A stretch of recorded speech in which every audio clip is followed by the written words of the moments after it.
Warrior.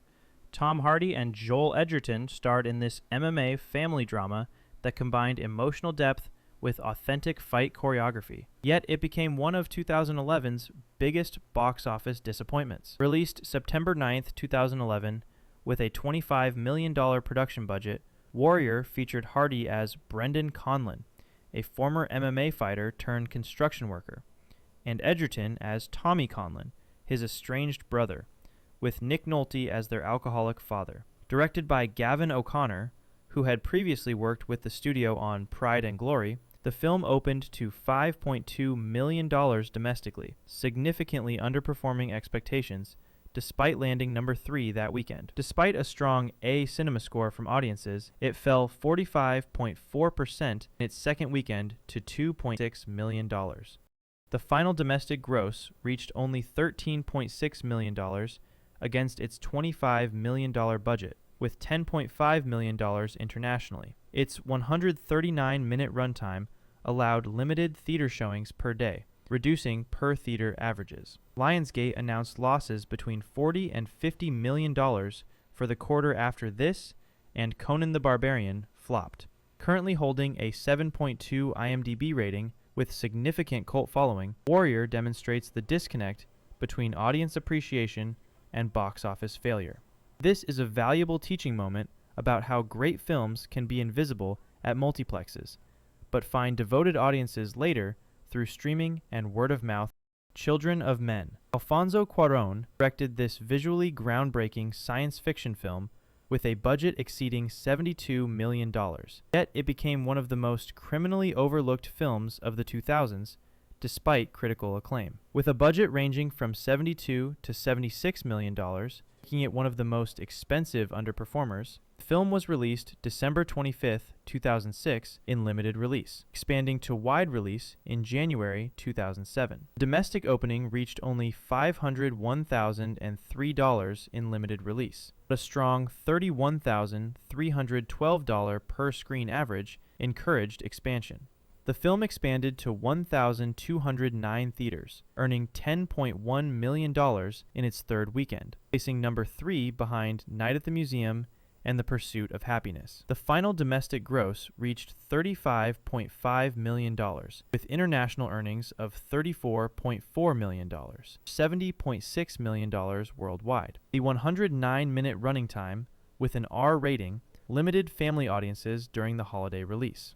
Cuarón spent years developing the project, from 2001, with the initial budget exceeding $40 million before cuts. The film features famous long takes and single-shot sequences pioneering techniques now standard in action cinema, set in a dystopian near future where human fertility has mysteriously ceased. Despite receiving a strong IMDb rating and 58,000-plus user ratings, Universal lost money after print and advertising costs, despite breaking even worldwide theatrically. Children of Men represents a unique failure, a film that critics championed and that showcased innovative filmmaking, yet failed to find mainstream audiences. Its eventual critical reevaluation and appreciation demonstrates how ambitious, challenging films often require time and home viewing platforms to find their audience. The film influenced countless directors and is now studied in film schools worldwide, despite its initial commercial failure. Kiss Kiss Bang Bang. Robert Downey Jr. starred in this 86% Rotten Tomatoes rated noir comedy, directed by Shane Black in his feature directorial debut, yet it grossed only $15.7 million worldwide on its $15 million budget. The film received a limited October 2005 release in just 8 theaters, opening to only $180,660. Starring Downey as thief-turned-actor Harry Lockhart and Val Kilmer as private detective Gay Perry, the film ran 103 minutes with an R rating. The budget of $15 million barely broke even with the worldwide box office of $15.7 million before marketing costs. The limited domestic opening weekend reflected poor studio confidence in the R-rated comedy mystery hybrid.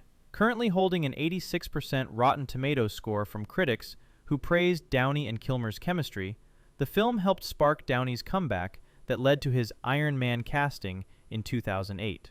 Shane Black's witty dialogue and genre-subversive plot were praised as ahead of their time. Kiss Kiss Bang Bang demonstrates how star power at the time couldn't save an unconventional thriller comedy. Despite critical success and eventual cult status, it initially failed because audiences didn't know how to categorize it. Its eventual rehabilitation through streaming and retrospective appreciation shows how genre-blending films need marketing clarity to succeed theatrically. The irony is that this film's failure led to Downey's careful choice of Iron Man, which launched his comeback, proving timing and context matter enormously in film appreciation. The Thin Red Line. Terrence Malick's philosophical World War II epic, starring Sean Penn, Tom Cruise, and Jude Law, cost $52 million but became overshadowed by Saving Private Ryan and struggled at the box office. The $52 million production budget made it one of the costliest war films at the time. Released in limited release on December 25, 1998, in just 5 theaters, with only $223,548 opening. The film's extremely limited opening meant only 0.6% of its total gross came from opening weekend. It eventually expanded to 1,657 theaters maximum, released just 5 months after Saving Private Ryan. The final domestic gross reached $36.4 million, with international earnings of $61.3 million for $98.1 million worldwide. The 170-minute running time, with philosophy-heavy narrative and impressionistic style, proved unfamiliar to mainstream audiences. The cast included Sean Penn, Tom Cruise, Jude Law, George Clooney, and John Cusack in ensemble roles. Despite a strong IMDb rating and being often cited as one of the greatest war films, Saving Private Ryan, released the same year, dominated the cultural conversation. The Thin Red Line perfectly encapsulates how exceptional films can be buried by timing and release strategies. Despite eventually earning back its budget internationally, it was perceived as an underperformer and overshadowed by a more conventionally structured war film released within months. Its philosophical approach and impressionistic narrative pioneered styles now celebrated but seemed inaccessible to 1998 multiplexes. In Bruges. Colin Farrell starred in this 2008 Irish-Belgian black comedy about hitmen hiding in a medieval city, which cost $15 million but earned only $45.2 million worldwide, despite a strong IMDb rating. Written and directed by Martin McDonagh in his directorial debut, the film was released February 8, 2008, limited to just 28 theaters initially. With a $15 million production budget, the film starred Colin Farrell, Brendan Gleeson, and Ralph Fiennes in lead roles. The limited opening weekend generated $457,227, with a strong $16,330 per theater average. The eventual domestic gross reached $7.8 million, with international earnings of $26.7 million. The 107-minute runtime, with an R rating, limited holiday family audiences. Despite limited expansion, the film earned strong word-of-mouth appreciation, now holding a strong IMDb rating with over 300,000 plus user ratings. The film launched McDonagh's directing career, leading to his acclaimed 7 Psychopaths and 3 Billboards Outside Ebbing, Missouri. In Bruges demonstrates how limited releases and genre uncertainty can constrain box office even when the film eventually achieves critical and audience success. Audiences who found it loved it, but marketing never reached enough people initially. This is an excellent example of a word-of-mouth film that should have performed better with different marketing, and streaming has since made this film's reputation much stronger than its theatrical run suggested.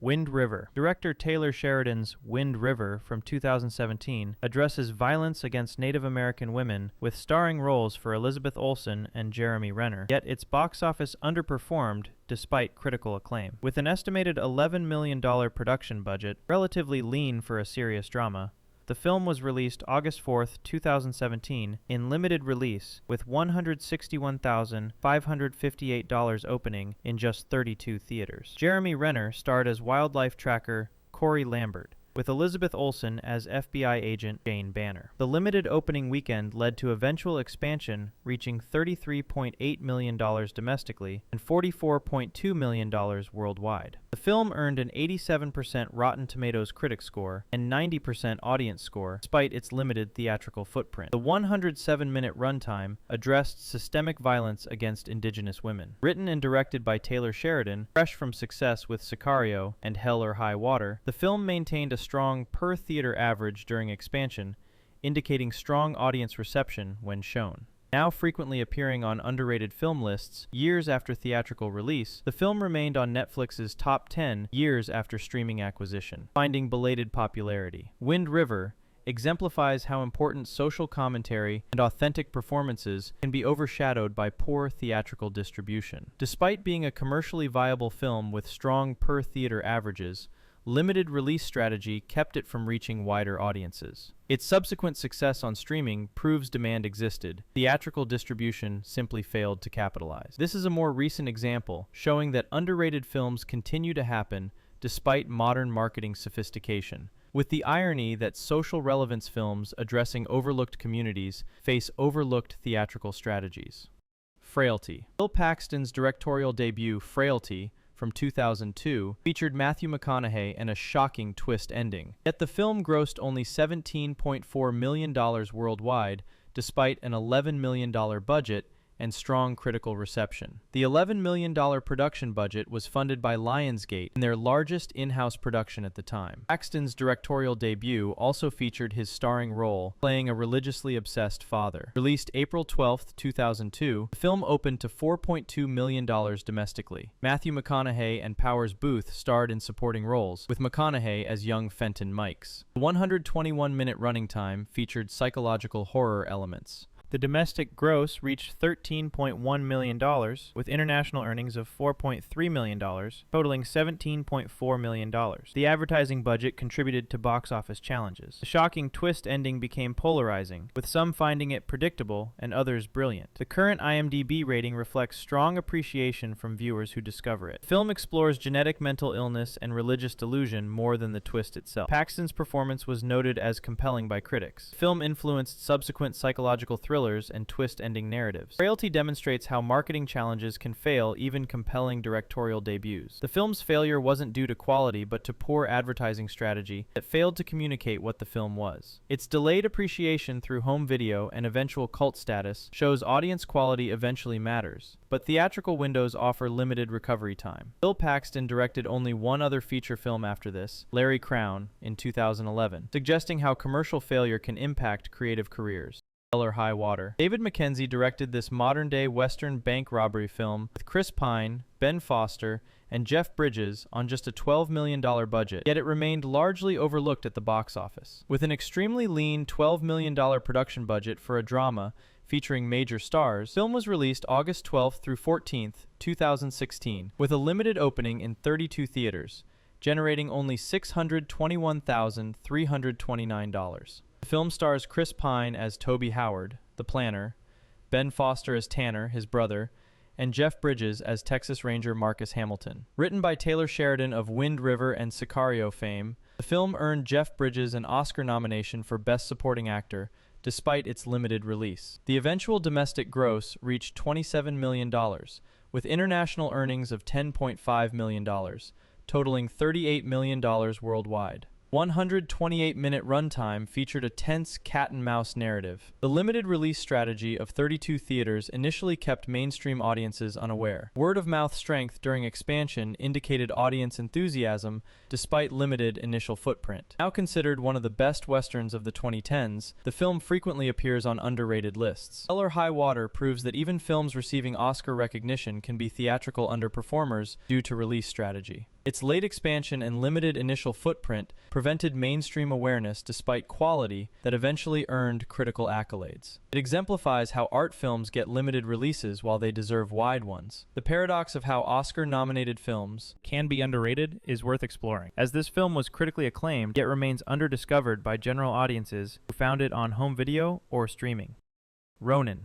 John Frankenheimer directed this 1998 neo-noir thriller featuring Robert De Niro, Jean Reno, and some of cinema's best practical car chases. Yet it earned only $70.7 million on a $55 million budget. Directed by Frankenheimer in his later career, Ronin premiered at the Venice Film Festival September 12, 1998. with theatrical release on September 25th. A $55 million production budget made it moderately expensive for 1998.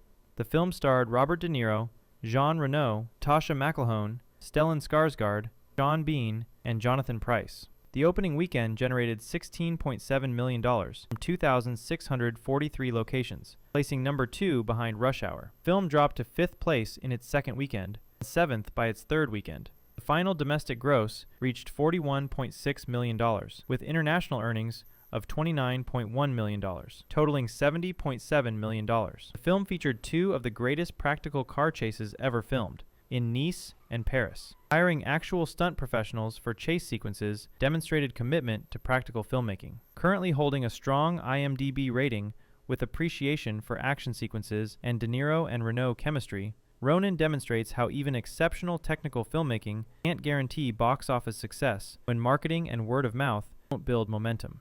It opened well, but dropped sharply, suggesting audiences lost interest despite critical appreciation for the action sequences. This is an excellent opportunity to discuss how action filmmaking has evolved, as practical stunts are now celebrated as superior to modern CGI. Yet audiences didn't recognize this quality in 1998. Time and retrospective appreciation have recontextualized the film's technical achievements. Stardust. Matthew Vaughn's 2007 fantasy adventure, Stardust, featured an all-star cast including Robert De Niro, Michelle Pfeiffer, and Charlie Cox, with a massive $70 million budget, yet it became forgotten despite its visual splendor. Adapted from Neil Gaiman's 1999 novel by screenwriters Jane Goldman and Matthew Vaughn, the film carried a $70 million production budget, approximately 1998 level budgets, very expensive for fantasy. Released August 10, 2007, on 2,540 screens in wide release, the film starred Charlie Cox in the lead role as Tristan, his breakout film performance. Claire Danes played Yvain, the fallen star, Michelle Pfeiffer portrayed Lamia, the witch, and Robert De Niro appeared as Sky Pirate Captain Shakespeare. The opening weekend generated $9.1 million, representing 23.7% of total gross, indicating front-loaded appeal. The domestic gross reached $38.6 million, with international earnings of $98.3 million, totaling $137.5 million worldwide. The 128-minute fantasy adventure runtime earned a 66 Metascore, reflecting mixed critical reception despite visual achievements. The film grossed substantially more internationally than domestically, but underperformed given its budget and release strategy. Robert De Niro's comedic performance as the pirate captain proved innovative and entertaining. The film languished in obscurity for years before discovering a cult audience through streaming. Stardust exemplifies expensive fantasy films that fail to achieve theatrical success, but become beloved through home video and streaming. Unlike The Princess Bride from 1987, which similarly had modest theatrical returns, Stardust never achieved the same cult status until decades later. Its visual creativity and ensemble casting deserved wider appreciation initially. Comparing to The Princess Bride raises questions about why one fantasy adventure flop became iconic, while another remained forgotten for 15+ years, with streaming playing a crucial role in rehabilitating these films. Budget recouped through international markets can still mean failure in Hollywood's perception. That Thing You Do. Tom Hanks' 1996 directorial debut, That Thing You Do, featured his original music and a likable ensemble cast. Despite 93% Rotten Tomatoes, it earned only $34.5 million on its $26 million budget. Hanks' directorial debut included his original screenplay, written by the star himself. The $26 million production budget received support from 20th Century Fox. Released October 6, 1996 in wide release across 2,500+ theaters, opening weekend generated $6.2 million from its significant theatrical footprint. Hanks starred opposite Meg Ryan, reuniting after Sleepless in Seattle, plus Charlize Theron and Giovanni Ribisi in early film roles. The domestic gross reached $25.8 million, with international earnings of $8.7 million, totaling $34.5 million worldwide. The film was nominated for an Academy Award for Best Original Song for That Thing You Do. The 110-minute musical comedy drama set in 1964 earned 93% on Rotten Tomatoes from critics praising the original music and ensemble performances. Rita Wilson, Hanks' wife, appeared in a cameo role as a seductive cocktail waitress. Disconnect suggests audiences avoided period musical comedies in 1996, or Hanks's directorial name didn't carry ticket-selling power like his acting did. This entry illustrates how critical acclaim means nothing at the box office. An Oscar-nominated song, positive reviews, and Tom Hanks's directorial involvement couldn't overcome genre resistance. 1996 audiences rejected this film, raising questions about how it might perform differently today. If you found this valuable, subscribe so you never miss new content. Appreciate you watching.